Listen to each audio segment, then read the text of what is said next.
के रूप बदलने वाले कारक। तो देखिए हमारे जो धरातल पर पर्वत हैं, पठार हैं, मैदान हैं, इनका धीरे धीरे रूप बदलता रहता।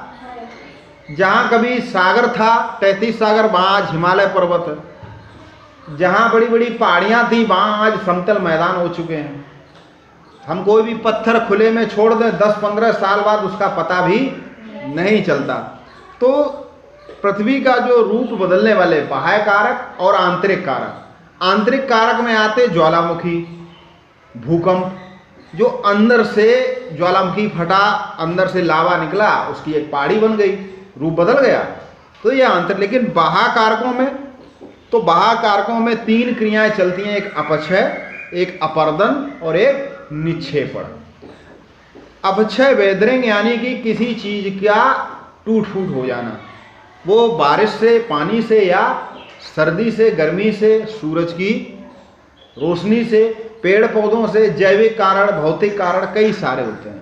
कीड़े, आपने देखा होगा चींटियां जो है धीरे धीरे अंदर से कुदेरती पत्थर में जगह बना लेती हैं, काट धीरे धीरे उसमें, तो ये जैविक कारण है। तो अपक्षय, टूट फूट हो जाती है, किसी भी पत्थर की, किसी भी पहाड़ी की, किसी भी चट्टान की टूट फूट हो जाना। ठीक है, उसके बाद है, अच्छा अपक्षय में 3 आते हैं, भौतिक, रासायनिक और जैविक। भौतिक जो हमने बताया, उसके बाद रासायनिक। तो रासायनिक में क्या होता है, जैसे वर्षा का जल है और लोहे की एक राड है या लोहे की एक सरिया है, तो उसमें क्या लगा देता है वर्षा के जल, उसमें जंग, ये रासायनिक क्रिया है। ठीक है। जैविक अपक्षय पेड़ पौधों के द्वारा या जीव जंतु द्वारा, ये टूट फूट गया। उसके बाद हवा के द्वारा और पानी के द्वारा उसका अपर्दन होता। अपर्दन का अर्थ वहां से हटाकर, वहां से हटा दिया जाता, अपर्दन, अपर्दन हो गया। मृदा अपर्दन, देखिए बारिश बहुत सारी होती, बहुत तेज होती है, तो क्या होता, मृदा का कटाव हो जाता। उसके बाद फिर डिपोजिशन, उसका निक्षेपण। निक्षेपण का मतलब जो अपर्दन हुआ वहां से ले जाके एक जगह इकट्ठा कर देना।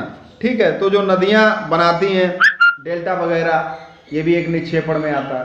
ठीक है, हमारा जो गंगा यमुना का मैदान बना हुआ है जहां पर आज हम बैठे हुए हैं, ये निक्षेपण से ही बना है। ठीक है, तो इस तरह 3 क्रियाएं होती हैं, अपक्षय, अपर्दन और निक्षेपण।